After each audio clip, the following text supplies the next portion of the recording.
All right, it is a little after 6 o'clock. Thank you all for joining us this evening.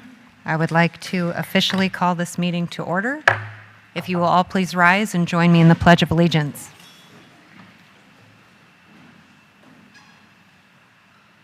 I pledge allegiance to the flag of the United States of America and to the republic for which it stands, one nation, under God, indivisible, with liberty and justice for all.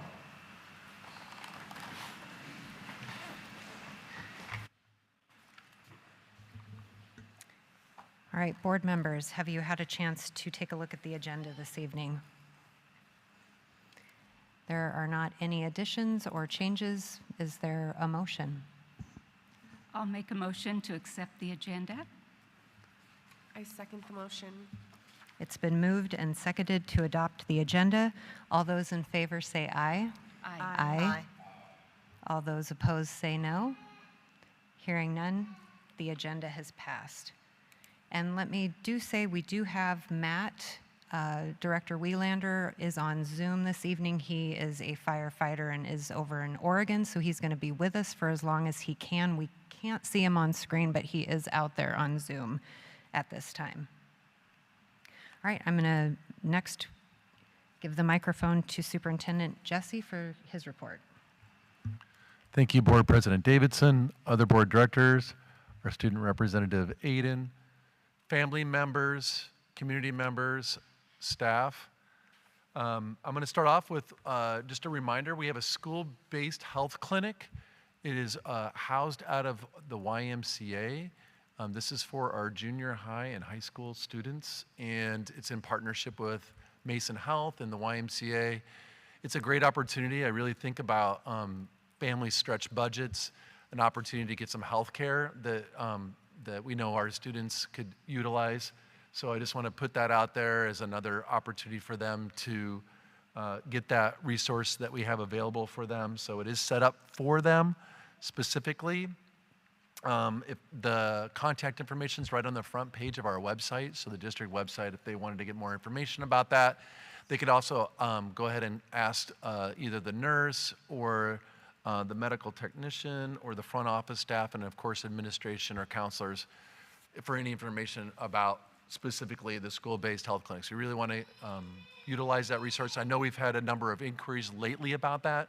Last year was our first year mid-year, so when you start things mid-year, it always takes a little bit more time to take. So just want to emphasize for us and our families and our students, of course, to take advantage of this resource. Speaking of health, I just want to also let you know that we have Narcan located at each of our school sites, including the Early Learning Center, help with any kind of overdose for an opioid. So we have that, and then we have our refresh training for staff on the application or giving Narcan for anybody who would need it. And then my last comment this evening, I'll keep it short, is I was out at secondary schools this last week. It was really a lovely experience. I was so impressed with Oakland Bay Junior High and their ELA staff.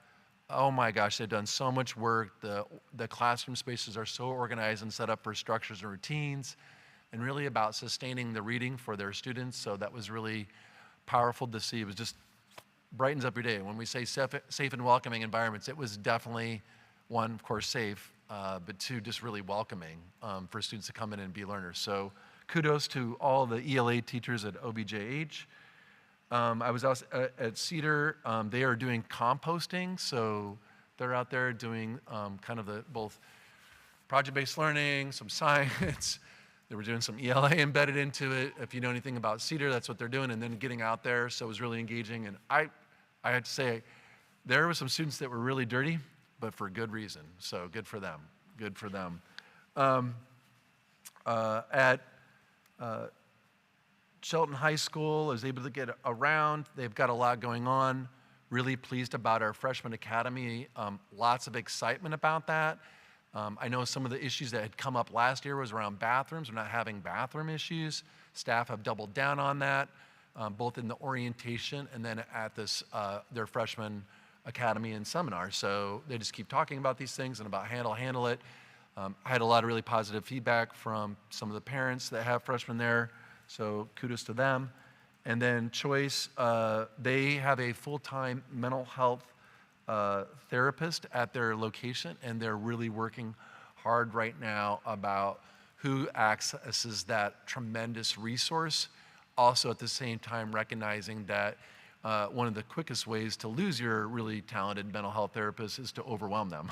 So why there's a lot of turnover in that field, but we really feel very fortunate that we have that going on as part of the supports and services at Choice. So kudos to them. So I just think that was good. So that will conclude my comments. Great. Thank you very much for your report. Next, we will move on to community comments. I do have quite a few community comments, so I will say again that we will allow 3 minutes for each person to speak. If you are going past that, your microphone actually will be cut off and I will be asking you to stop.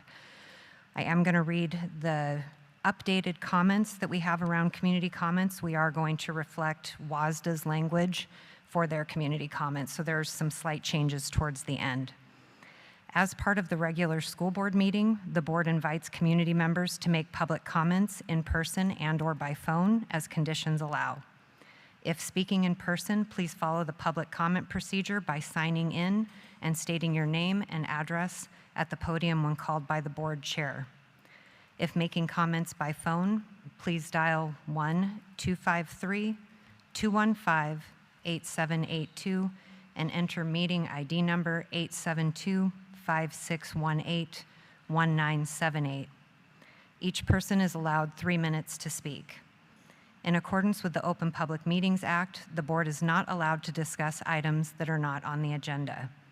The board will direct the superintendent to follow up on any items that arise during public comment as appropriate.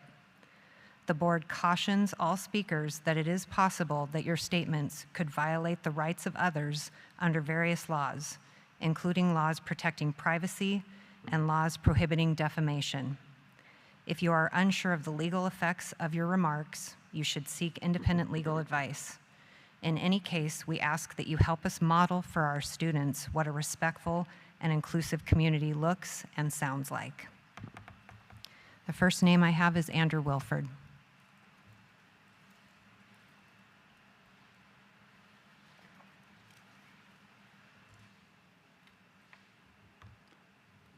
Hello, School Board. Andrew Wilford, 509 Grant Avenue. Thanks for having us today. I wanted to talk briefly about the book since it's the big topic for today. Everybody's really entrenched in this topic. One of the books on the list caught my eye immediately when it was first brought up, Brave New World, and I purchased it and read it, and it's a fine book. There's nothing wrong with it. The issue that flagged it was there was a reprint of that book about 10, 15 years ago that made it a graphic novel, which was highly inappropriate with its imagery, and that was where the concern lied. The other books, I still do maintain concern. I know there's 6 that are looking at approval today. 2 of them have a lot of profanity in them. One of them has, and I'll censor myself, 200 brown words. The other book has about 60 F-bombs. We can do better than that.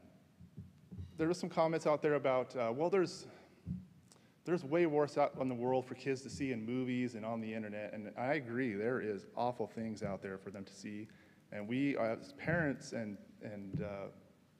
adults in their lives have a duty to protect them from that stuff. It's what we put into ourselves, we get out of ourselves, right? So, and then another comment was, about the movies. Well, if these were movies, they would be rated R, and our kids would be ineligible to see them. If these were read on the radio station by a radio host, he would have to bleep out all these words or face millions of dollars in fines for all these instances of these bad words. Now, in Brave New World, there is references to sex, but there's a vast difference between what that does and the other 2 books on the list where it describes the sexual encounters. And I think that's really where a lot of people drew the line at. And, you know, with the tens of thousands of books out there available for our kids to read, I'm certain we can find a couple that are a little bit better than those that would appease the public. Thanks. Thank you. Next, I have Shyler Rad.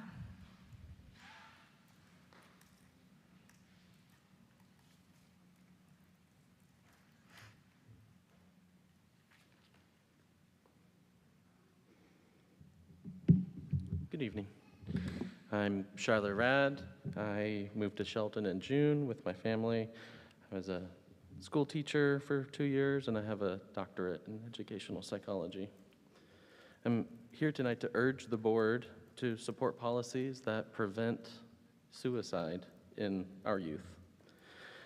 The 2023 U.S. National Survey on the Mental Health of LGBTQ young people shows that when they have access to affirming spaces at school, there is a 25% lower rate of suicide attempts in LGBTQ young people. So from a policy standpoint, it's important for the board to support LGBTQ affirming spaces in schools because it prevents youth suicide. Please be resolved as a board and act urgently to prevent youth suicide. Support policies that make Shelton schools an affirming space. Thank you. Thank you. Next name I have is Heather Kowalski.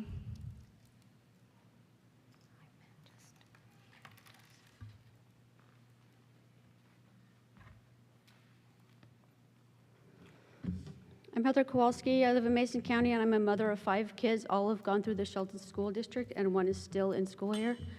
We had someone at the last meeting speak out against the district's gender-inclusive policy, saying we're teaching students to keep secrets. What that policy does, and is in place for, is to give the students some protection from parents who can be abusive when their students are not who they want them to be. Being a teenager is all about finding yourself, figuring out who you are, what you believe, and how you want to live your life going forward. If that includes being transgender, gay, lesbian, non-binary, whatever, is that student's right. Many of our students do not have that freedom of choice in their homes at this time of their lives and can be in danger of being kicked out of their homes, being abused physically or emotionally or worse, and they can commit suicide. They have to have a place to be themselves and to figure themselves out. If I had not been accepting, my daughter, who is transgender, would have committed suicide. I have had to learn and grow with her along with the rest of my children. None of them would be considered normal, and I wouldn't have it any other way. The only thing I want to change is for the world to accept them and everyone else for who they are. Parents who think students are being indoctrinated should really consider the fact that if teachers had that kind of influence, they would be indoctrinating them to be on time, do their homework, and wear deodorant. No one is trying to do anything but educate these kids how to learn, how to find true sources for information, and how to cooperate with others with different views and ideas without conflict. And here we have parents who want to take that away, to limit learning and understanding, to take away other parents' and students' rights. People who complain about our students having low reading scores and then they try to ban books. If the only way to get a kid to read is to let them read controversial books, then let them. The fastest way to kid to do something that you don't want them to do is to tell them not to. What are these people afraid of? These books do have some uncomfortable scenes in them, but life is about learning uncomfortable things, whether it be about sex, gender, abuse, racism, different political ideas, whatever it is, knowledge is power. Reading creates understanding and empathy, teaches about other cultures, other lifestyles, and allows students to see other perspectives. We should be seeking to empower our kids in any way we can. This is a school district. We are here to educate students, to teach them to gather information and find the truth, their truth, not ours, not their parents, not their teachers, theirs. No one should be restricting what other people's children could read. These books are not required for a grade. They're in the optional section of the classroom libraries. And even if 1 or 2 of them were required, then the parent has the option to have their student read another book. That is between that student and that parent, not between them and my student. Parents have to learn to trust their children. I appreciate that parents want their kids to believe the same things they do, live the lives their parents want for them, but we have to let them choose. We can't force them. And if you're a good parent, you will learn and grow with your children. They live in a totally different world than we did. They should have a better life than us, but that is not the way we seem to be going. They should be given more choices, more resources, more freedoms, not taking them away. I ask that you keep these books in the classrooms, keep our schools a safe place for non-gender conforming students, and keep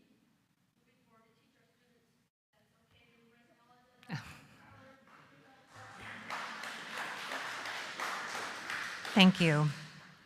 Matt Hirsch. I lost track.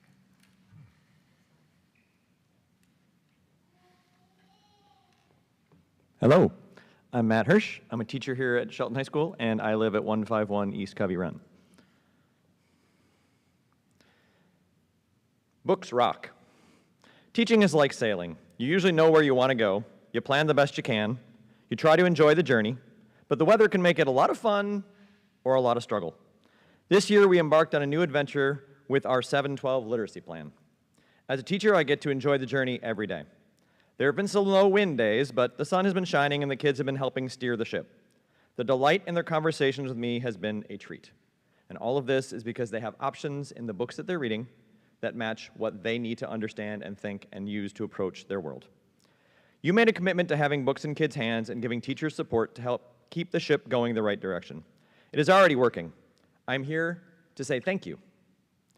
I had kids who told me they have never read a book on their own. Never. We set a goal of finding one book they would actually enjoy reading this year. They have already changed those goals to aiming for 3 to 4 books this year because they have options in our libraries that match who they are. So thank you for the books. Thank you for giving kids voice and choice. The kids are having a blast. We look forward to all the books you continue to get into our classroom libraries as well as our high school library. We look forward to blue skies and fair winds ahead. Thank you. Thank you. Doug Peterson.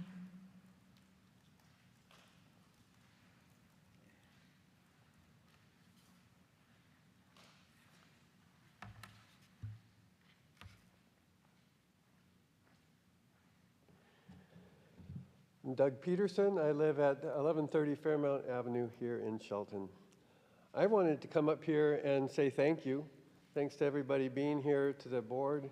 I've come to several of these meetings. I've been on a committee or two. This is hard work that you're doing, that the community is doing. I've been in a couple of these meetings when folks have gotten, their emotions have gotten the better of them, and it's really hard.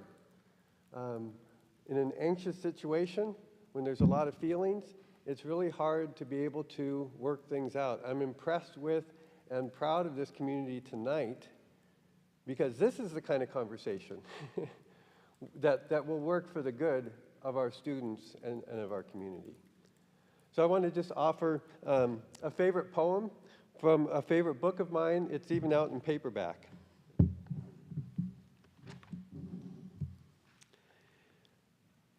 If I speak in the tongues of men or of angels, but do not have love, I'm only a resounding gong or a clanging cymbal. If I have the gift of prophecy and can fathom all mysteries and all knowledge, and if I have faith that can move mountains, but do not have love, I am nothing. If I give all I possess to the poor and give over my body to hardship that I may boast, but do not have love, I gain nothing. Love is patient, love is kind. It does not envy, it does not boast, it is not proud. It does not dishonor others, it is not self-seeking. It is not easily angered. It keeps no record of wrongs. Love does not delight in evil, but rejoices with the truth. It always protects, always trusts, always hopes, always perseveres. Love never fails. Where there are prophecies, they will cease. Where there are tongues, they will be stilled. Where there is knowledge, it will pass away. But now these 3 things remain: faith, hope, and love. And the greatest of these is love. Thank you. Thank you. Marilyn Aaron.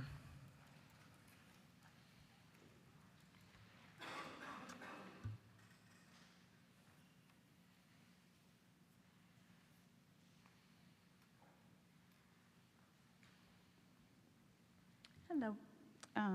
My address is on file, so I don't think I need to repeat it again. But first off, I want to say thank you to Ivy. I received a call from her from the district office, and I've talked to her a couple times. but I appreciated her calling me with an update in regards to the Narcan availability at the schools and then training for the staff. I hope we move forward with a continuing plan to train additional staff, because it's kind of really an all-hands-on-deck situation if we come across a student that has come in contact with something such as fentanyl. I do appreciate her calling me, because that's really the only contact I've had every time I've stood up here and mentioned things or brought things to the attention of the board. That's about one of the only times I've received a call back. Nobody else has reached out, so I appreciate her.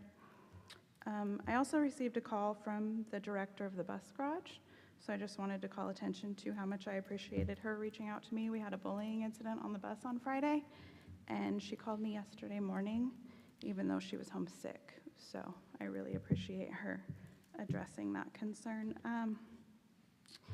You know, I know the committee recommended only moving 2 of these books from the classroom curriculum to the library, and sexually explicit content doesn't belong in the hands of minors. It really doesn't. I mean, when you look at avoiding explicit material, isn't our point to maintain a focus on education? That's the primary goal of a curriculum, is to provide students with knowledge and skills that are relevant to their academic and personal development, right? Explicit materials can be distracting and detract from an educational focus.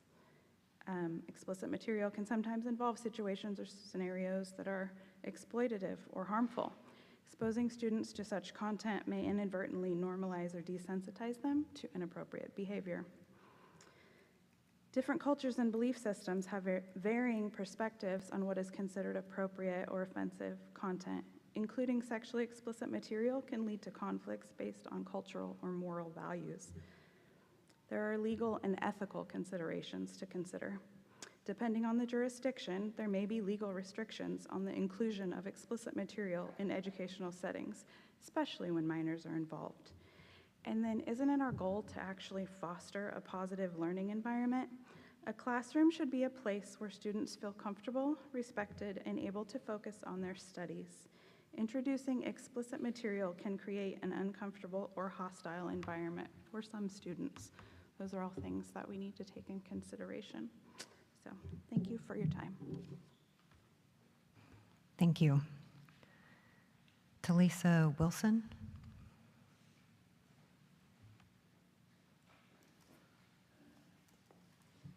Talisa Wilson, 1991 East State Route.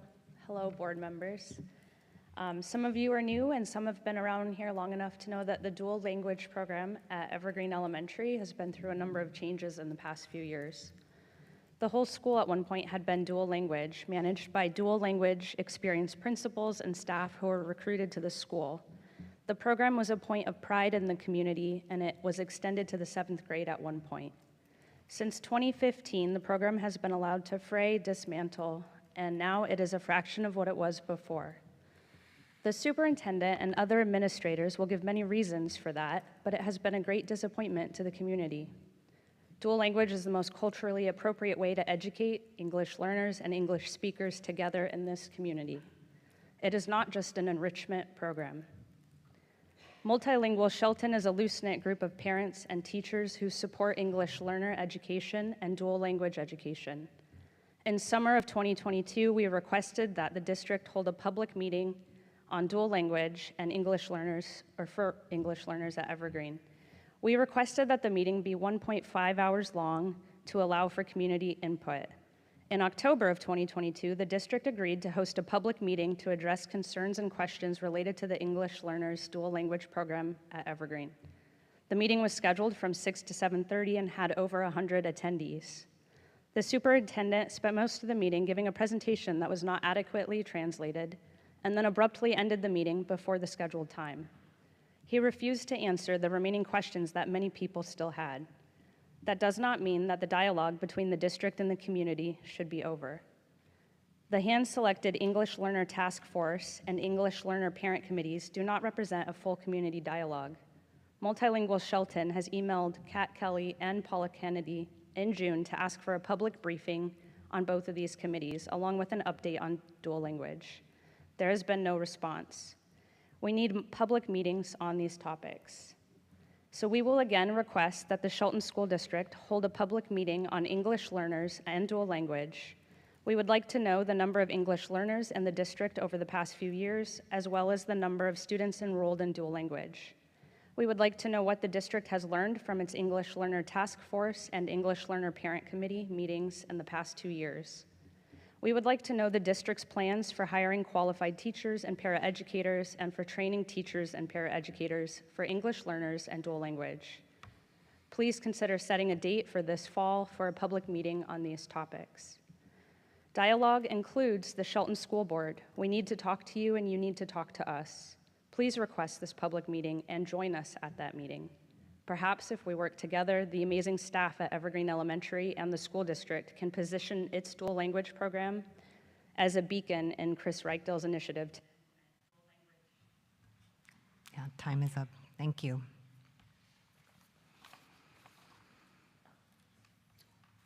Are there any community comments that have come in by phone or through Zoom? No?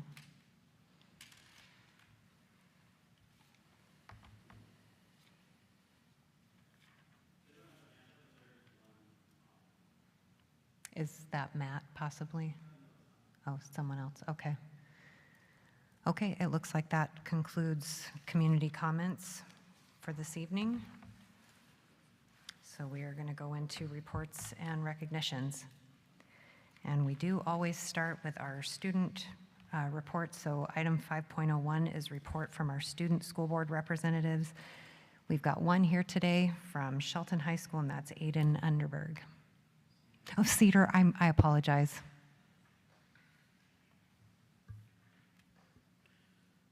Hello, my name is Aiden Underberg, and I'm the school board rep for Cedar High School. All right, so this week, actually tomorrow, we'll be having our first all-school assembly to welcome our freshmen and also kick off our Hope Project.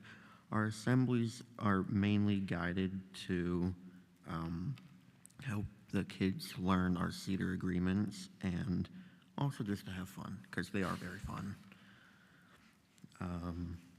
Cedar was awarded $6,000 from Olympic College for our community trail project that we started back in April. We plan to plant more trees, create interpretive signs, even build a bridge, and a small building at the top of our trail for classes, I think.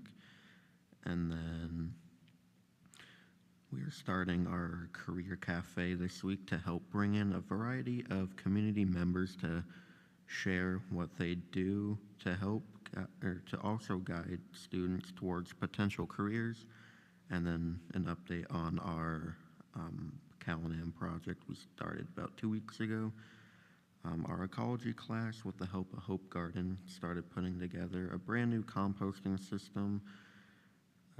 Soon we will be going back to finish the layout of it, I think. And we're also currently discussing how we're gonna expand and hopefully educate other schools about composting, like OMS, OBJ, maybe Bordeaux, I'm not sure. But that's all I got. All right, thank you. I did have a question. Is that trail behind where Cedar's located there at Olympic College?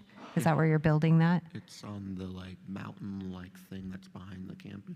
Okay, from where they had done some of the logging recently. Yeah. Okay, great. Thank you for your report. All right, next up is 5.02, and that is the Shelton High School's School Improvement Plan. And I believe we've got Marianne Marshall and Principal Bruce Kipper for that presentation.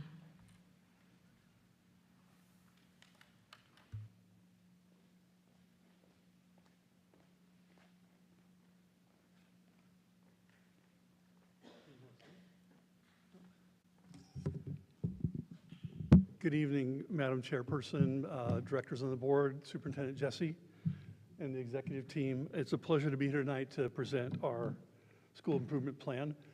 Just start off with, if you haven't been to the third floor of the A building yet, I highly suggest that you stop by. That's the new mural that was installed over the summertime. It's gorgeous.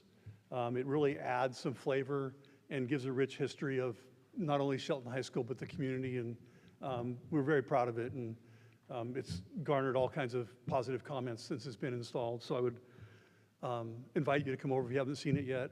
Anytime, stop by, and we'd be happy to take you up there. So first, I wanted to revisit our goals from last year and kind of update you where we ended up. If you remember, one of our goals was freshman success, which was defined by increasing the number of students, freshman students that earned 6 or more credits. We kind of use 6 credits as the benchmark for their freshman year. They need 24 credits to graduate. They go to school for 4 years. They do have to be the right 6 credits. And so that's one thing we're conscious of, but we're looking at 6 credits, and we ended up just short of 70%. We had a number of students that, so that was about a 5% increase from the year before. But what I will tell you is that before COVID, that number was below 50%. So since COVID, we've made a large gain in the number of freshmen that are earning 6 credits. I'll get to it. We'll have that same goal this year, and we'll get to that in a sec. We did have 27 freshmen that went to summer school that were below the 6 credit threshold, and those 27 students earned 26 credits. So on average, almost 1 a student, which certainly will get them closer to those 6 credits. If you remember, we had 3 subpopulations that we looked at, student groups, which are our ELL population, our students in the native ed program, and our students that have IEPs. If you look, our native ed program grew by 46% from the year before. Over 80% of the freshmen that are in a native ed program earned 6 or more credits last year. So that was tremendous to see happen. A lot of people worked really hard. You know, we have our native ed center with our tutors and our para tech in there. Our teachers, we constantly reminded our teachers of these 3 subpopulations to look at and to make sure that we knew exactly where they were. We showed growth of almost 10% in our ELL program. Our IEP program, we didn't do as well. We stayed pretty constant, right at 50%. That's a focus for us this year. We've changed it and rearranged some of our staff on what their focus is in working with our freshmen with IEPs. And so that is even more of a focus this year for us. Our second goal was attendance. As you know, that's a tricky subject. There's a lot of things that are out of our control. I try to look at and get our staff to focus on what do we have control over, and we realized real quickly that we don't have a lot of control over attendance. With the issues with transportation, the new kind of guidelines with, like in the past, hey, if a kid was kind of sick, you told him to come to school. We don't do that anymore. We want to keep everybody safe, and especially since COVID. And so there is some encouragement of students and staff when they're not feeling well not to come to school or work. And so we didn't show as much growth in this area. Overall, we had about a 2% increase from the year before. We did have some increase in our English language learners and our students in our native ed population, which was 2 of our focus groups. Our 9th grade as a whole really showed a real slight growth, but this year we're going to focus our second goal on discipline and looking to continue. We did decrease the amount of exclusions last year. We look to decrease that again this year. So I'll share that with you here in a second. So for this year, like I said, one of our goals is to decrease the number of either exclusionary or off-campus suspensions by 10%. Last year we had about 197 incidences where students were removed from campus. We're looking to decrease that to at least 177, which would be a 10% decrease. One of our focus areas when we looked at this area is a large number of our referrals were for cell phone disruptions, which eventually or possibly turned into defiance. You know how it goes when teenagers love their phones. And we're not trying to exclude the use of phones. We're trying to teach students how to use phones appropriately at school. A cell phone, a smartphone is a great tool for learning. It can be used in a number of ways to help students learn. That's what our focus is, as opposed to trying to get students not to use them at all. That's not realistic. But we can figure out ways for students to use their phones appropriately. And by decreasing that area, that's going to go a long ways in decreasing the overall number of referrals and exclusions. Some of the strategies we're using, we have hired a dean of students this year to work with our students on what I would call infractions that don't necessarily put others at danger or involve violence, but incidences that could cause students to miss class, and looking at more restorative practices. How do we resolve the problem and keep kids in school? Brandy Redinger is her name. She's been a great addition to our staff. She comes with a world of special education background, which can help us just in practices on how to reach all students and how to create a more positive environment where we're focused on what do we want kids to do instead of what do we not want them to do. Because you know how it is. I think somebody mentioned the quickest way to get a student to do something is tell them not to do it. So we're trying to look at how do we create a more positive, what do we want students to do, as opposed to focusing on what we don't want them to do. Some specific strategies with regards to cell phone disruptions is all of our teachers now have red and green signs in their classrooms. There are times that are appropriate to use your phone. The green sign goes up. That tells students very clearly it's an appropriate time. When it's not, they have their red sign up. So we've spent a lot of time teaching structures and routines on what's appropriate cell phone use. We're creating PSA announcements that are led by students on appropriate cell phone use at school. We're starting a campaign to educate our families on what are the negative consequences for students that spend so much time on their phones at school, and how they can support us in helping students use their phones appropriately. As always, our Tier 1 strategies include, we want to create a warm and welcoming environment for all students. We want all students to feel welcome at Shelton High School. We want to build authentic relationships with our students, know their stories, know their strengths and their needs. We want to make sure that we're positively reinforcing students. Like I said, catching students doing things that we want them to do, as opposed to always catching them doing things we don't want them to do. And then making sure we're communicating with families. The quickest way to resolve a problem is to get a parent or a guardian involved and work together as a team. So that's our first goal. We feel really positive about it. We saw a decrease last year, and we continue to look to decrease it this year. Our second goal, again, is our freshman success goal. I think the research is clear that if a student gets off to a great start their freshman year, in fact, you can even narrow it down to the first 6 to 9 weeks of school. If a freshman gets off, if their first 6 to 9 weeks is positive, they're engaged, they're learning, it makes the rest of their 4 years go much smoother. So that's our focus is, really we started with our freshman orientation, and that orientation just isn't 2 days. That continues throughout their freshman year. Our big move this year, and I'll share some information with you in a minute, is our freshman seminar class. Every freshman is enrolled in 2 trimesters of freshman seminar. We've got a great staff, some of them are here tonight, that have spent a lot of time on their own, not when they weren't on contract and didn't get paid, putting this together. So they are dedicated to making this, led by Ms. Stray, our freshman administrator. I see Mr. Hirsch here, I know he's part of that team. They are completely dedicated to helping our freshmen have a positive experience. And then, of course, we have our leadership teams with our PBIS and our school improvement and our school goals, looking at data constantly, and seeing like who needs support and what support can we provide, and who's the best person to provide it. And it really comes down to like one student at a time. Like, you know, you help the student that's in front of you, and you try to identify which students need assistance. And all of them are different.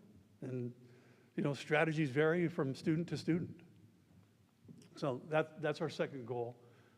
I told you our big move was freshman seminar. This is just kind of a graphic of what freshman seminar entails. So over the course of 2 trimesters, there's a lot of community building that started the first day of school. I have some pictures here in a minute. Students engaged in just activities that let them get to know their classmates. Also, there's goal setting. We want to create students that set goals and that are goal-driven. They have a goal in mind, that they have strategies to achieve that goal. I know that Mr. Hurst touched on a little bit about reading. You know, we have students that they've set goals and they've already adjusted those goals based on the books they're getting to read and based on everything that's happening in their classes, and they're so excited about that. And so we want to build students that are goal-driven and understand what it means to have a goal and to try to attain it. Study skills, really important. Students that I'm really old, people, so I've been around a long time. I've seen students that have really strong study skills, and they come to school ready to learn, and I've seen students that don't have it. And if they're not prepared and they don't understand how to navigate the system, like, it is a system you have to navigate. And so giving them those skills of what it means to be prepared for class and how to study and how to prioritize your time, like, those are really important for students. Time management is another important strategy, and another important skill that students need to have. And so all of these things are being covered in this class that our students have not had before. And then lastly, you all are aware of our academies and understand our pathways. We want students, so in the spring of their freshman year, they register for school next year. Actually, it takes place in February and March. We want them to make informed choices when they choose their academy and their pathway. We want them to understand what that's about and what that's going to lead them to. And we don't necessarily look at the pathways as career necessarily, although they could lead to careers. We look at it at how do you want to frame your education while you're in high school? Like, which lens do you want to look at it through? So if you're into building things and creating things, maybe the Med Academy is how you want to frame your education. And then just today we had a meeting with all of our teachers, and they went to different academies. And so we have teachers that teach English and science and social studies that aren't a part of academy right now, but they're exploring which academy they want to be a part of, so that when they're teaching, they can teach through the lens of those pathways and academies. So students can connect their learning. Why am I in this class? Like, I want to weld. I just want to weld. Why am I in this English class? What is it doing for me? How is it relevant to what I want to do? It could affect the choices of the books that teachers have in their classrooms. So kids have choices that is connected to what they're interested in. So these are all things that are taking place in freshman seminar.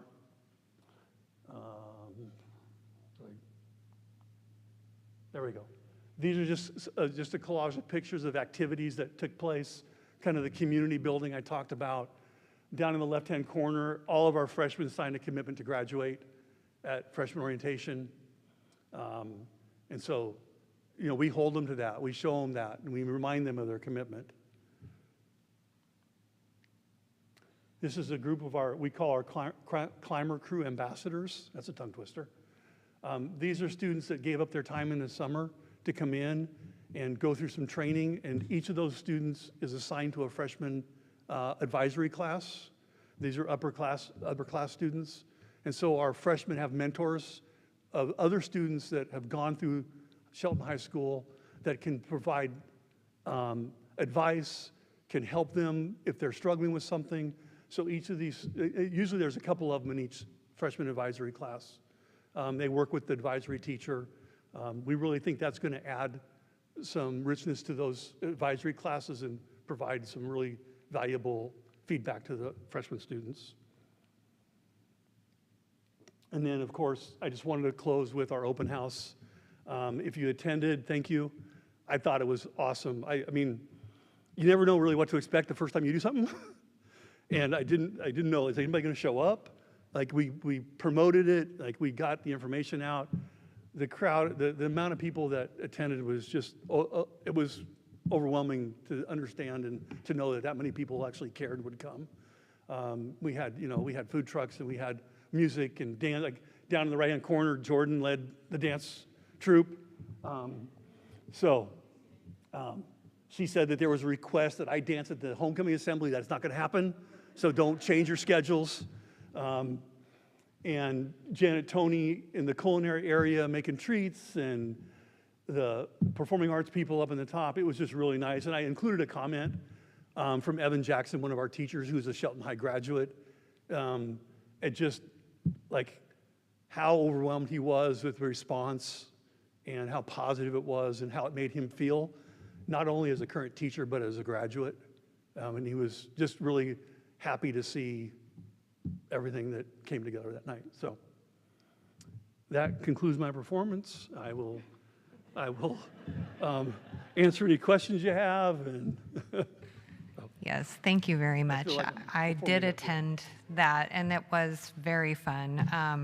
I thought that was a wonderful event, and I'm so glad the weather was nice, but it was just fun. I saw the beautiful mural up there on the 3rd floor, had a chance to look through some of the classrooms that were up there and just check a lot of things out. So that was a wonderful event. But I do want to ask, are there questions for the Shelton High School Improvement Plan from board members? Yeah, you're welcome to make a comment. I don't have any questions, but I'd like to thank you for your well thought out and achievable goals that were backed by teachers and staff who interact with students and are in the classroom. I am looking forward to hearing how the cell phone policies and student ambassador programs go, because those seem like they'll have a really positive influence on the environment and impact on the students. So thank you for your hard work and your presentation. thanks. And I'd like to say that as well, that I'm so glad we have positive things going. The freshman class academy sounds wonderful. That is a tough transition to make it to high school.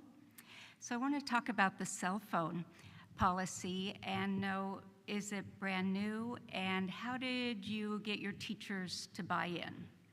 So the policy this year is new. We've kind of, since I've been here, we've kind of struggled with what to do with cell phones, and actually the teachers brought it to us.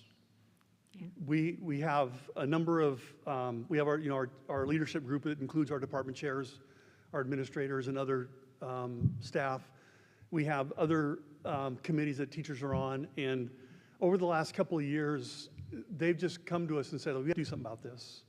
And so we probably wouldn't have tackled it if we didn't have that kind of support from our staff. And we even went back to them and said, are you sure? Because this is what it's going to entail. It's like everybody's got to be on board, and everybody's got to do the same message, and we got to follow through. And so the teachers actually came to us and said, we would like to do this, and we think it's important. I think it's important. Yeah. So far, I think that it's going to be a challenge. I mean, the kids are tied to those phones. There's no doubt about it. But I think as long as we continue to focus on how to appropriately use the phone, then I think we have a chance. It can't just be, no, you can never use it. That's not going to be successful. So I've had teachers give me feedback so far that, hey, it seems the ones the teachers that take the time to teach the structures and routines and the expectations in class and teach students how to use their phones, they're having more success than others. So now it's just to get everybody to do that. Mm-hmm. And I suppose that will lead to fewer infractions, because what I understand is that social media and cell phones in the classroom led to a lot of disruption. Yes, yeah, and that's something, I'm glad you brought that up. Something I didn't mention was the infractions that come as a result of the social media, the bullying. You know, we certainly think that's going to have a positive effect if we can make this work. Thank you for being an administrator that took your teachers' ideas, worked with them, and came up with a plan. I think that's truly a good model for a school, that that's how we have people in the front line really feel involved in decision-making. So I appreciate that. And just one other quick observation is that your climber crew, it's mostly young women. So is there a reason for that, or?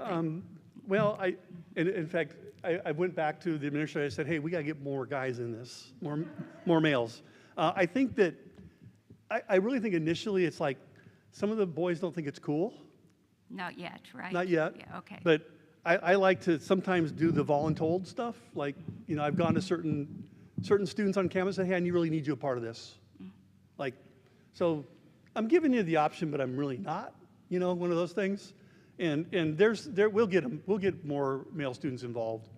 But yeah, I've already talked to people about it, so. Just curious. It's No, I know, something yeah. that's developing. Very nice work with your presentation. I'm glad that there are good things going on at Shelton High School. Well, thank you.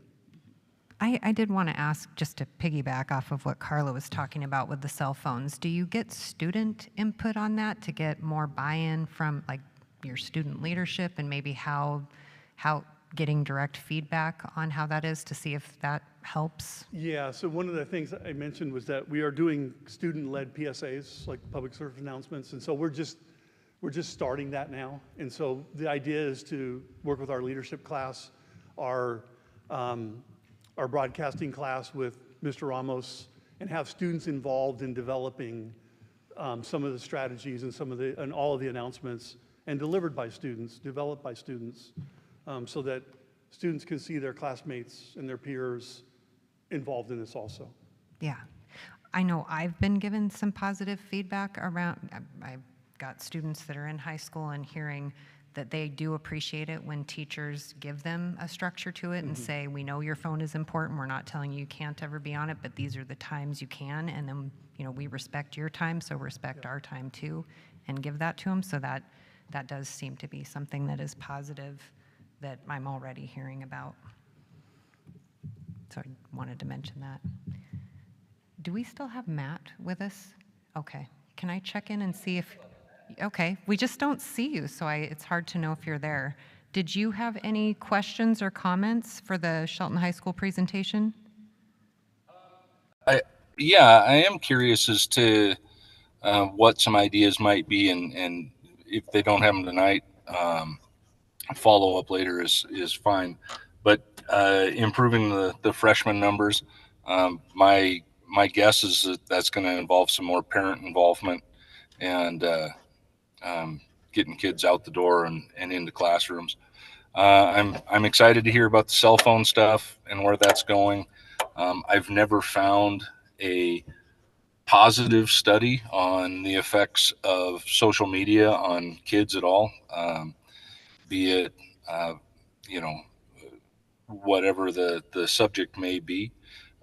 So I'm curious to see where that goes. As far as whether it's having a positive effect or not, I have a couple of teenagers in the school, and neither of them have complained about it, and neither one of them have been disciplined. So my guess is that they're following the rules and not complaining, which I view as positive. So keep up the good work. The atmosphere around the high school is awesome. It's better than I've seen in a long time. And I think that goes a long ways towards what you and your staff are doing. So thank you. All right, thank you, Matt. Sandy, did you have questions or comments? I did. I was going to follow up a little bit more on the cell phone too. Your slide there shows previous year incidents of 197. How big a part of that is the cell phone usage? And did I also hear you say fines for for, multiple violations? No, I did mention that oftentimes the cell phone violations turn into defiance. Defiance, Yeah. thank you. And so if you look at the defiance category, many of those started as cell phone violations. So it's a little hard then to say that Yeah. this So is, out of those 197, I believe it was in the high 80s was the cell phone violations So maybe- / defiance. yeah, okay, So almost half. about half, okay, all right. And the red-green signs for when you may or may not use your phone, is that meant to be an occasional thing or a regular thing? So they have them in their classrooms every day, every period, and most of the time they're going to be on red because most of the time we want students engaged in teachers either teaching or they're engaged in learning somehow activities. But there will be times that we are encouraging teachers to find that balance. Like a teenager can't focus for an hour to begin with. I mean, so we encourage them to I guess, build in time to where, hey, maybe if you're going to do a short break, transition between activities or something, that might be a time where you say, hey, you need to check your phone, see if your mom texted you or something. That'd be a time to do it. And like I said, teachers that are building that in and are finding ways, and then also incorporating the phone into learning. Like many of our teachers use polls where students put their answers through their phone. And so that's an appropriate use where it would be on green. But yeah, they're in there all the time, and it's meant to be like a visual reminder to students. Okay. And do we track, or do we have infractions for language? Yes. Okay. Yeah. And Yeah. So there's a number of categories that we look at. And we use the platform homeroom that we can, it will flag a student as no risk, medium risk, high risk based on attendance, grades, discipline, a number of factors. And there is certainly a category for language in the discipline codes.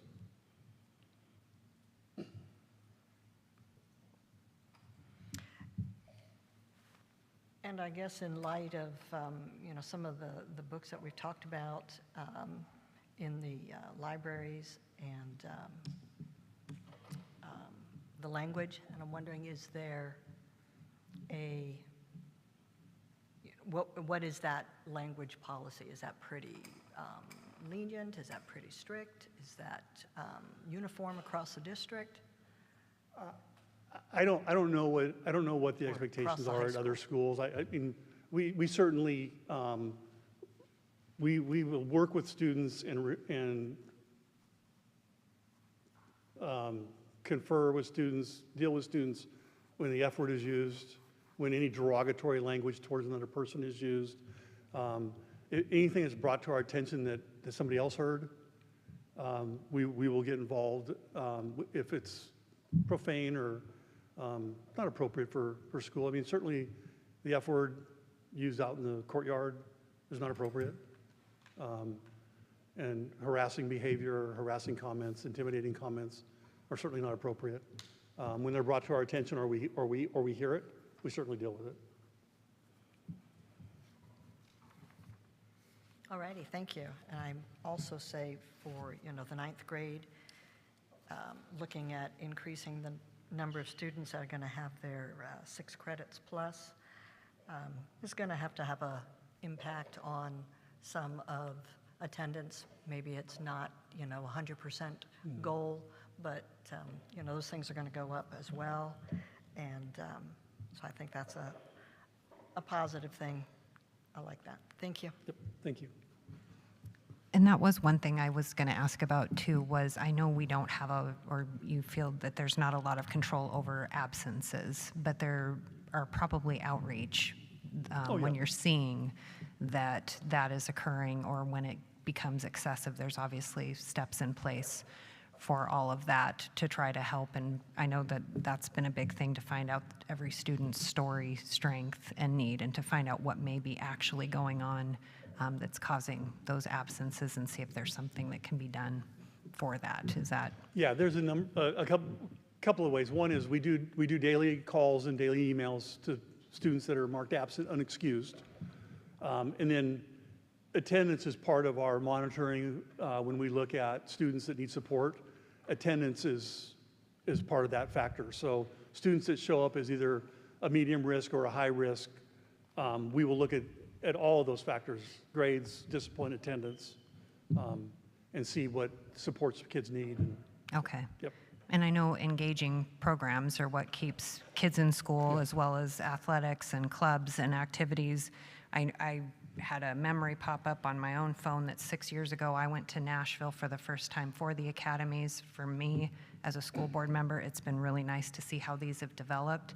It is something that every time that I've been looking at our school board scholarships, we always have students that mention how much the academies have really helped direct what their interests are and really help keep them engaged. So it's nice to see that feedback.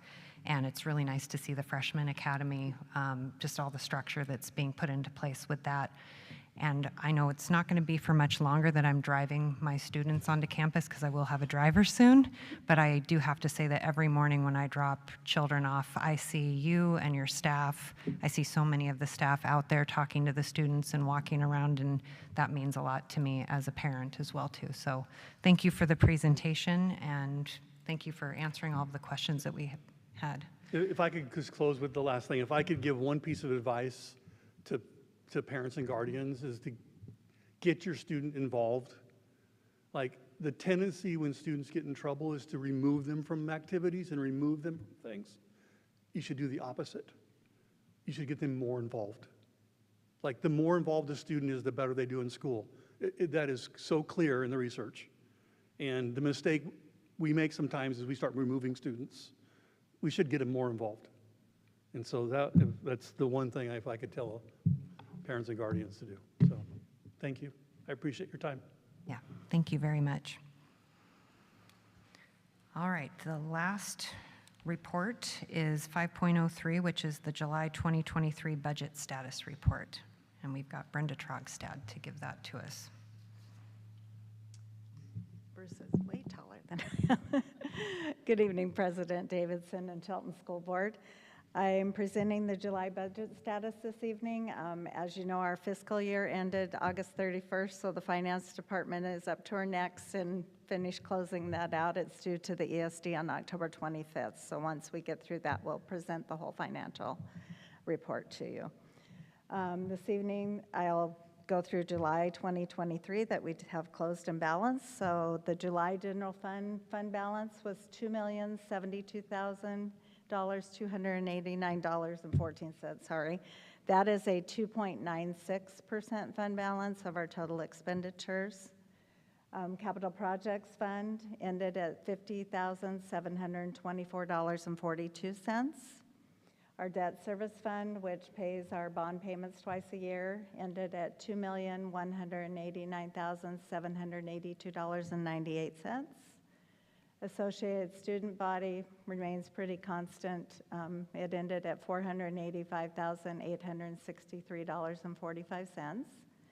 Transportation and Vehicle Fund ended July with $289,514.52. We did pay for a bus in August, so you'll see that go down.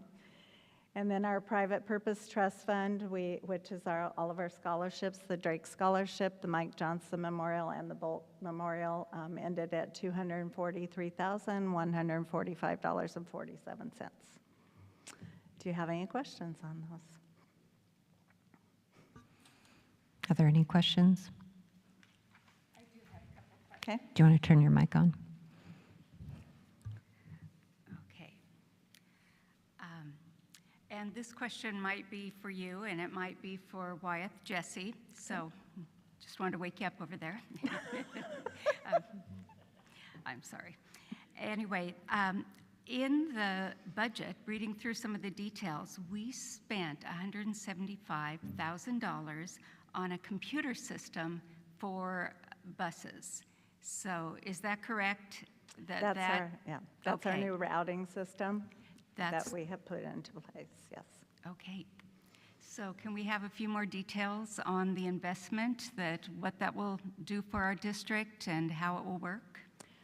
I can give you a few pieces of it. We're still implementing it, working out the bugs. As you know, we have an interim director, so once we get a true director, we'll be doing more. But our old system, you had to input every student and their address manually. The new system will import from Skyward, so you can import all that, so it's taking less manual time to enter all those routes. In the future, also, there is an app that parents will be able to download on their phone that will show them where their student's bus is, so they'll know where their student is on their route, and they won't have to call the bus garage for that information. So we're excited for that, but that's still a little ways out. So we're still working through a few of the bugs. We do have a new router personnel and going through a lot of training there, but so far we're very pleased with it.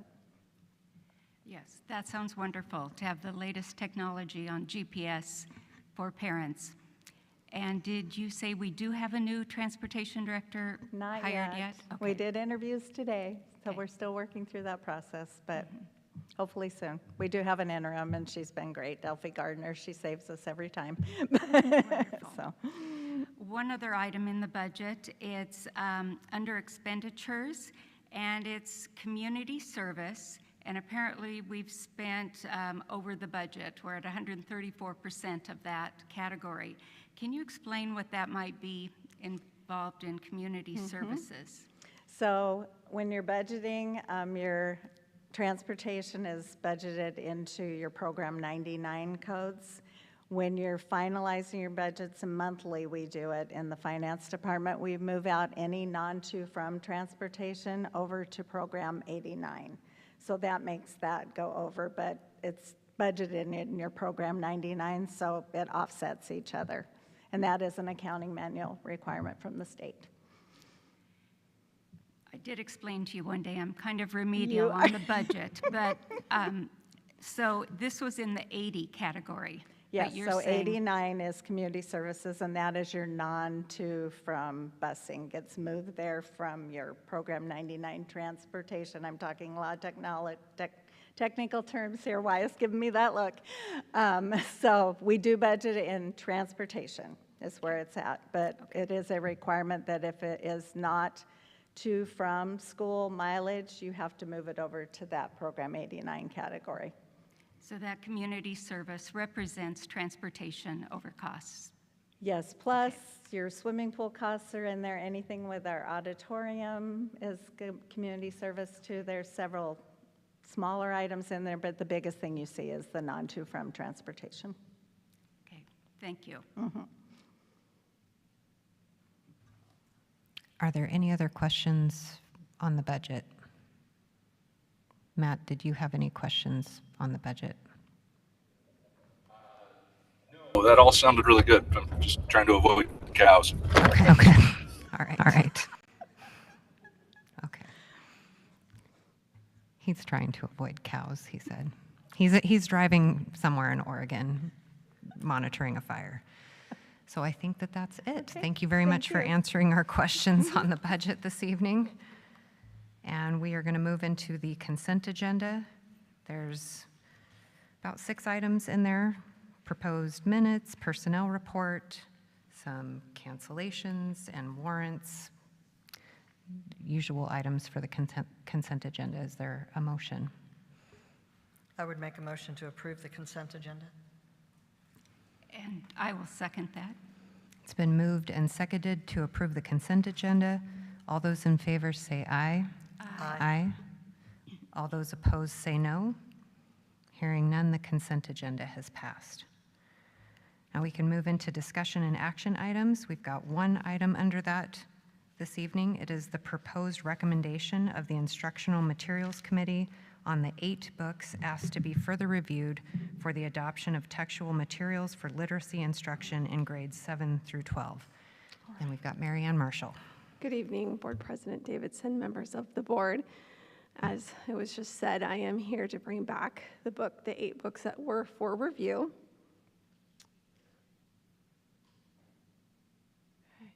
As a reminder, one of our priorities in our strategic plan is to provide high-quality literacy instruction.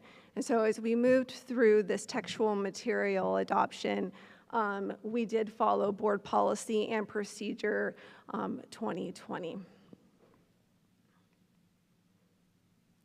Just to review the timeline, this work going into picking these book sets for grades 7 through 12 started with our 7-12 ELA cadre, making a decision of what was going to be our literacy approach, and then moving on there with requests for books from teachers, which went to curriculum leads. So there was this whole process that we started.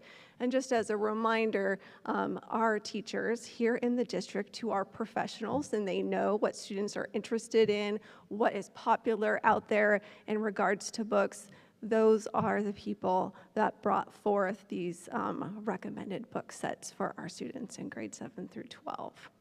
And today, we're here just to come back and make a recommendation to the board as the IMC committee. All right, so as the instructional material committee went back to review these books, I just want to focus in on the fact that as we reviewed them, we focused in on, did it meet ELA standards for grades 7 through 12? Was it a fit? We wanted an eclectic group of books based on different genres. Were these books engaging? And were they age appropriate? So based on the summary from the Instructional Materials Committee, we took a look at the 8 books, and we are recommending the 6 books that you see there in black for approval by the board, and the last 2 we took off of the list based on the criteria of alignment, engagement, age and appropriateness, and did it fit the genre of the units that were built. Again, just requesting these 6 books be approved by the board tonight.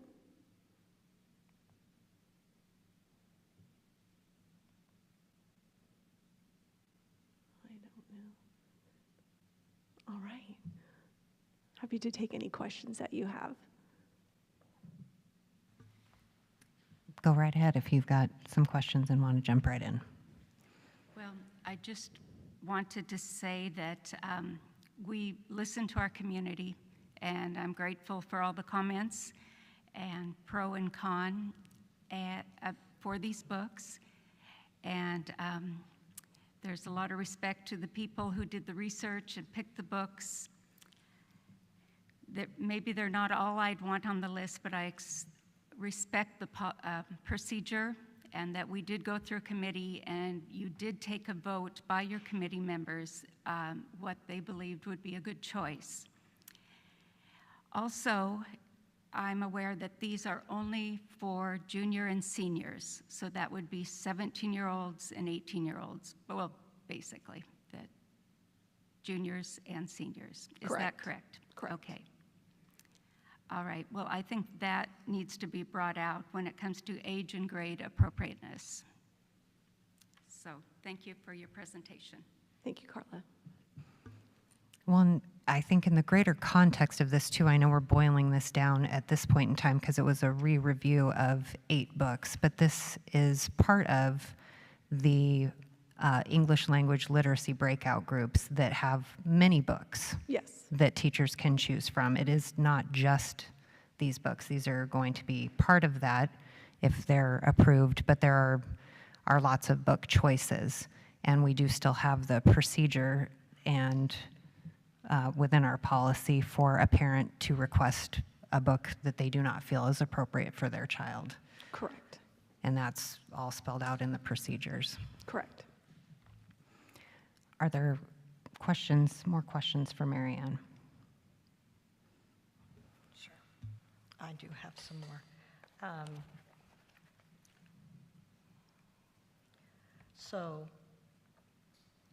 the recommendation is for 6 books to be approved for the curriculum adoption under the Instructional Materials Committee.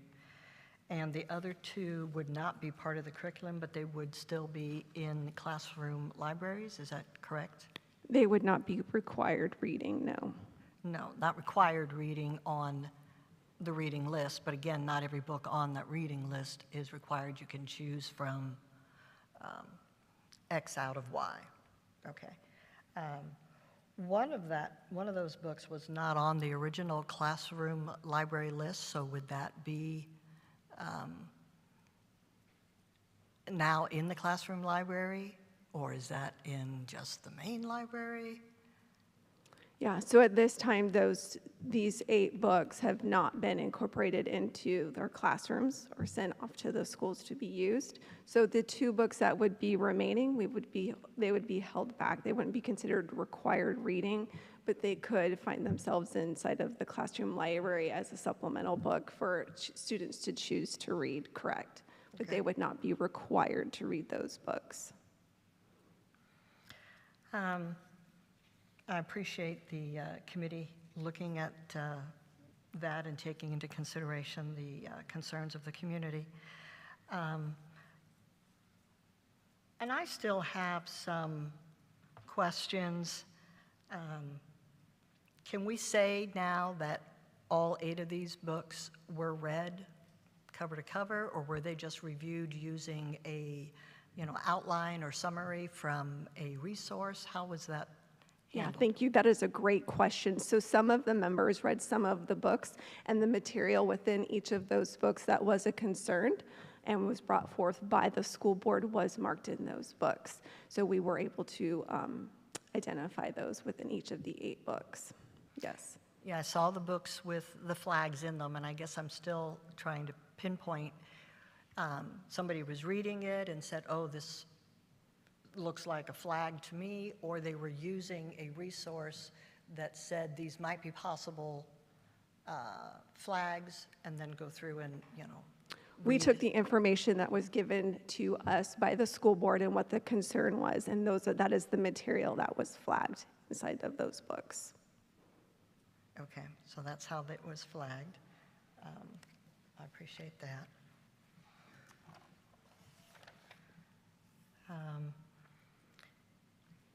Can you clarify for us the role of the IMC, the Instructional Materials Committee, and the Curriculum Adoption Committee?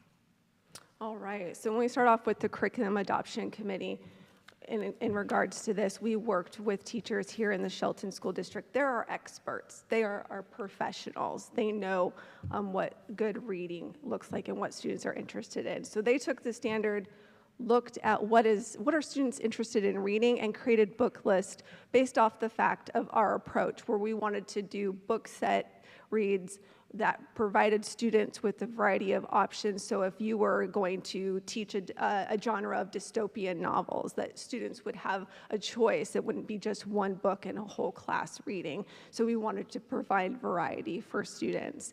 And so based off of the standards, based off of the ELA approach that we were going to use, the 150 book list was created by the Curriculum Adoption Committee.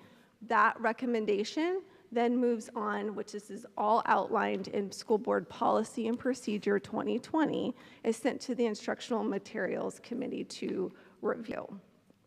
The thing I didn't mention within the Curriculum Adoption Committee is not only, I need to go back, is they looked at the standards, looked at what was engaging, but we also used the OSPI anti-bias tool just to make sure that we're meeting all of the civil rights, and we wouldn't have civil rights concerns within any of the books that were being recommended.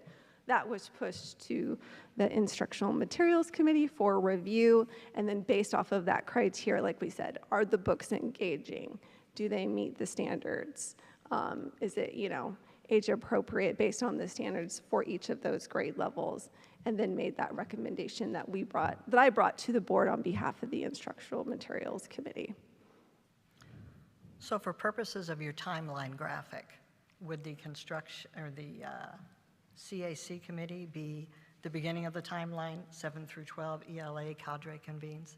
Would that be the curriculum adoption committee? committee? That's Is not that the curriculum adoption committee. The cadre is just a group of 7 through 12 ELA teachers that came together to decide the work within ELA and what was our approach going to be. The curriculum committee was made up of curriculum leaders here in the district. So that would correspond more to the timeline that says curriculum leads. Yes. Okay. We have to decide the approach first before we make a decision on what do we need. Yeah. Okay. And so the request for books from teachers, they're suggesting titles, not just genres.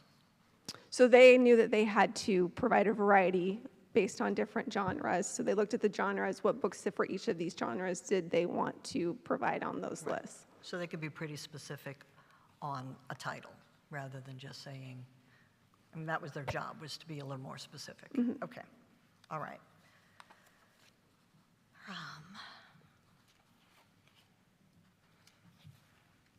Sorry, I have some notes here I'm looking through.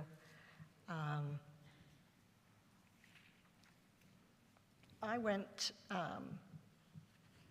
my understanding is we have multiple copies of each of those books because they were, a great many of them are going to be in the classroom libraries as well.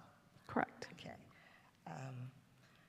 And I had, it was my hope, my intention over the summer to be able to read all of the books that were in question too. I was able to get to 2 of them, and then they were no longer available in the district office. So I did greatly appreciate being able to look at the books after they had been flagged by the committee. I thank you for that. And as I read the books, my process was to read it once for the story itself and then to go back and read it again for content and concerns that people may have raised. And the language is still of a concern to me. And, I'm just wondering, I've talked to a lot of people, everybody's kind of in a quandary about what to do about language. Where do you draw the line? But it strikes me that maybe the line to be drawn is the same line that's in the school. If F in the courtroom, in the courtyard is inappropriate, do we really want a book that has excessive use of that in it?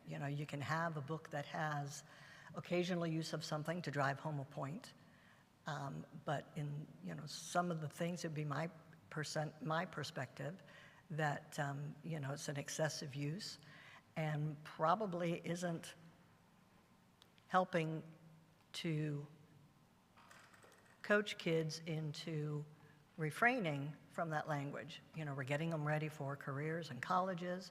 That's not appropriate in a great many places. And so, I really would kind of ask if there's any interest in, will this committee continue? And do they have any interest in, working on some guidelines like around language or other content in the future? That's a great question. So in regards to that, I think, looking at student discipline and what type of language is being used inside of our schools on a daily basis, and what does that mean for the textual materials that we ask students that are required reading.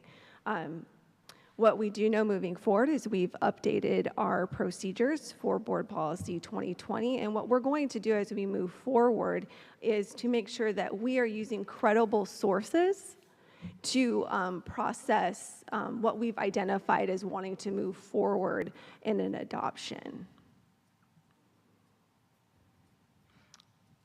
And so will something like language be taken into account at that time, or is the plan some other areas of updating? Yeah, so when we think of credible sources of like running material through just to screen it, we would be looking at, credible sources could be, what are our current universities using to screen material? What are school districts around us here in Washington State and throughout the nation using to screen through material that they want to move forward in an adoption?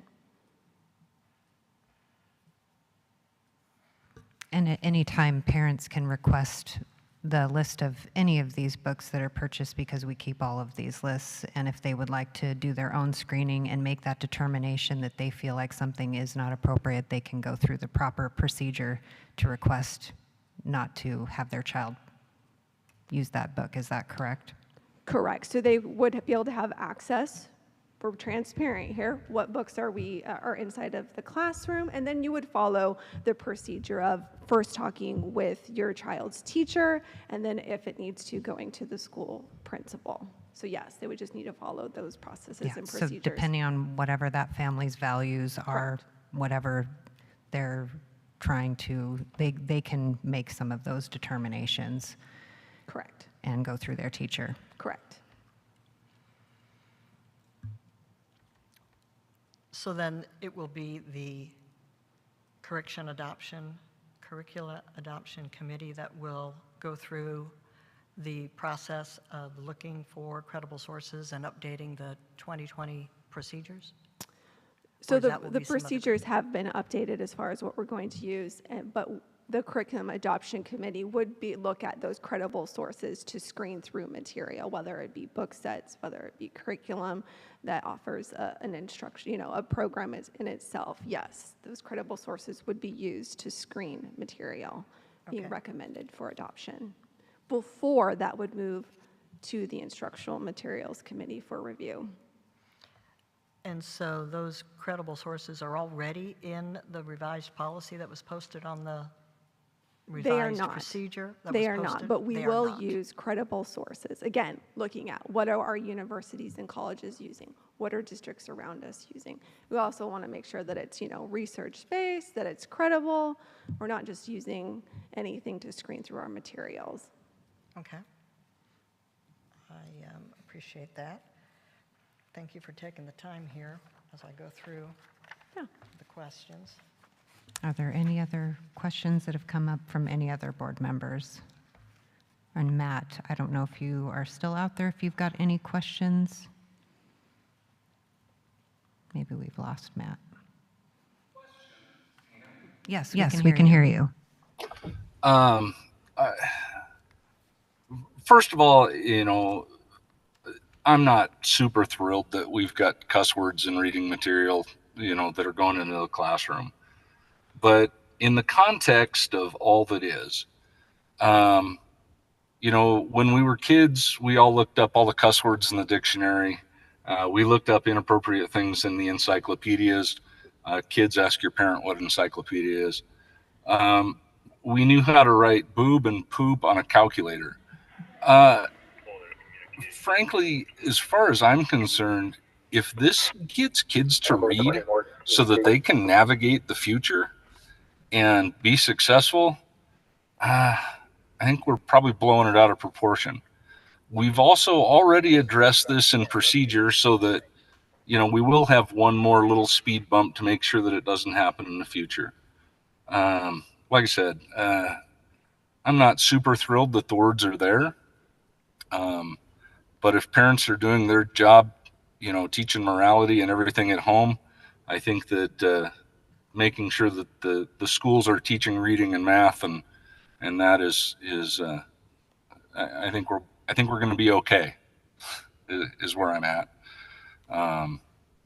So yeah, I don't have any questions. It's just kind of my point of view on this. All right, thank you, Matt. Sorry, I still have another question. We talked about the protest form, and one of my concerns with that early on has been the length of time that it takes to go through that process. I did see that the form itself has been streamlined a little bit, and thank the committee for looking at that. As I look through the procedures, it says parents, any parent that wanted to protest would just submit something in writing. So does that mean they don't have to use that form? Literally, just a written note is acceptable? Ideally, they would use the form that's been provided to indicate that they have a concern. But that doesn't exclude the fact that we will have parents and guardians that will possibly contact our schools with a concern.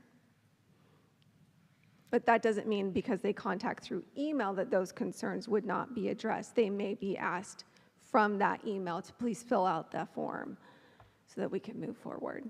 Okay, thanks for that clarification, because the procedure itself doesn't actually say that there's a form. And so I thought, well, maybe it was a fact-gathering tool, not necessarily a requirement to fill out. It is helpful to fill out. And I think it's important to note that the first step in the process is to start a dialogue between the parent and the teacher. So it's not that parents need to jump to a long process form, they need to communicate with their teachers first. Right, I wouldn't anticipate that this would be used often. In fact, I don't think that's been used. I don't think it's ever been used. In the time that I've been on the board, I'm not aware of one. So my last question, I really was looking at the anti-bias tool, and I used it with some of the books that I read.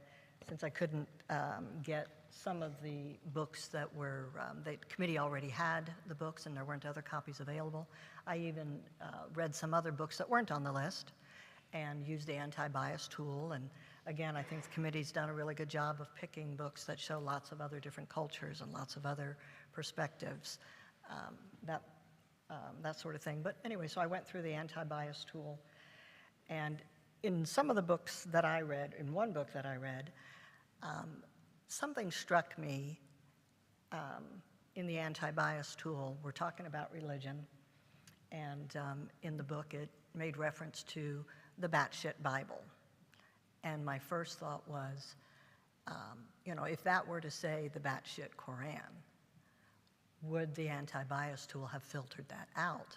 And why not, if it was in referencing the Bible, it talks about being respectful to any belief system. And so, that's just an instance that I had, and had questions about it. Not necessarily going to ask, for a review of that particular book based on that, but that maybe that is a consideration as well when people are looking at the anti-bias tool. That Christianity is a religion as well, and if we wouldn't say it about other religions, would we say it about Christianity, just in general? So that was just a comment and an observation I had from actually using the anti-bias tool. So I think that concludes all my questions. Thank you. Are there more questions? I just wanted to go over one more time what you meant by credible resources. So you would probably find an online site that other schools have used, and it has some backing to be trustworthy. You're saying that you're looking for that. Your committee will go look for that now. Is that what you were telling us? So just to go back, it'd be credible sources, not resources, that we would look at. And so the adoption committee would look into credible sources to use to filter out whether it's a book set adoption, whether it's a curriculum that we're adopting, to use to screen that material through, correct? So that could be an online recommendation system that we've seen. It could be. Okay. Correct. Okay. Thank you. All right, it is recommended for approval. Is there any more discussion on this, or do we have a motion?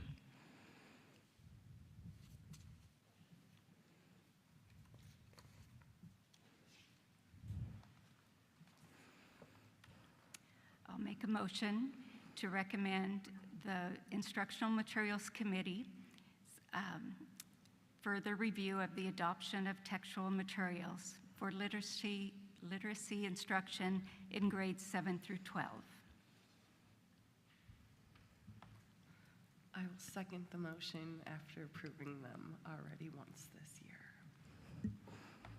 All right, it has been moved and seconded to approve the proposed recommendation of the Instructional Materials Committee on the 8 books that were asked to be further reviewed for the adoption of textual materials for the literacy instruction in grades 7 through 12.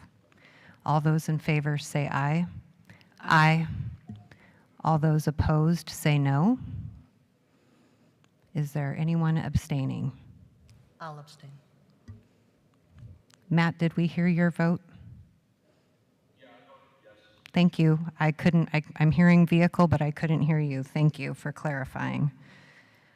All right, the motion has passed. Thank you, Marianne, for answering all of the questions.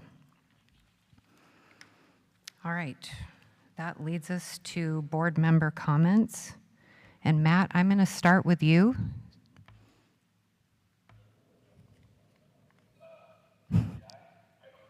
Anything this week? Thanks. Sorry. No problem. Just wanted to make sure I gave you a chance.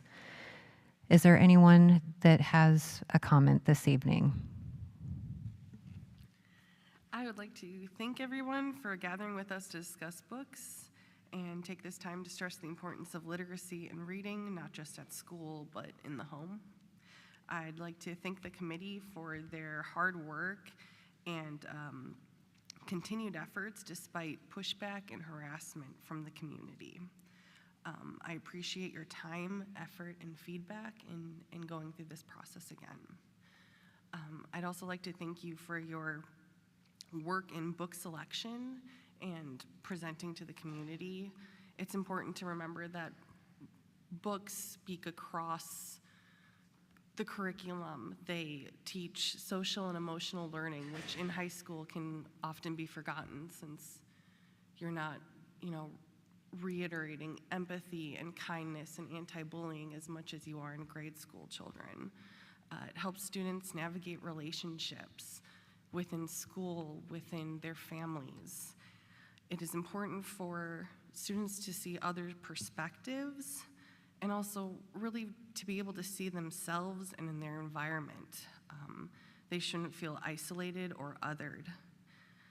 They shouldn't feel transparent because of their identities in the classroom. As a school board member and a parent, I have appreciated the community voice in this room, but I am happy to move forward and hope that we can maintain a positive dialogue across all things that the school board is working on. And that's it.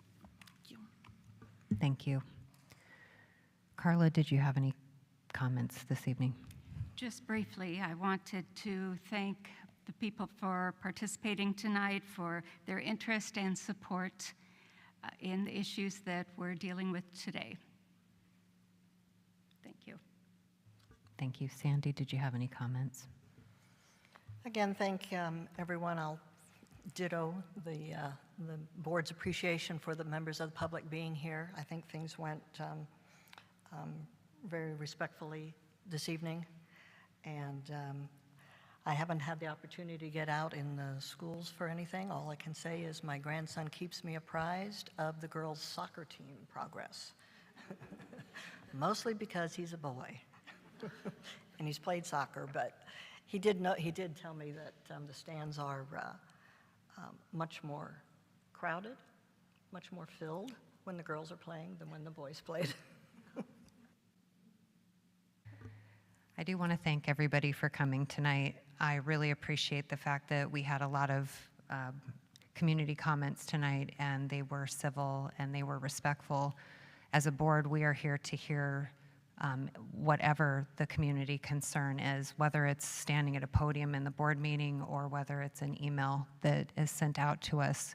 We have been a board, and we are still a board that wants to listen to what our community concerns are. But it is very nice when people can show up and they can say that in a respectful and civil manner. It's very much appreciated. And thank you to the committee that did readdress the books. Thank you to the Shelton High School presentation on your school improvement plan. And thank you to all of the staff that showed up. Thank you for all of the things that you are doing. At this time, we do not have any need for an exec session, so if we have somebody who would like to make a motion to adjourn, we can close the meeting. And then we will need to sign documents. I motion to adjourn this evening's meeting. I'll second that. It's been moved and seconded to adjourn. All those in favor say aye. Aye. Aye. Aye. All those opposed say no. All right, hearing none, we are adjourned.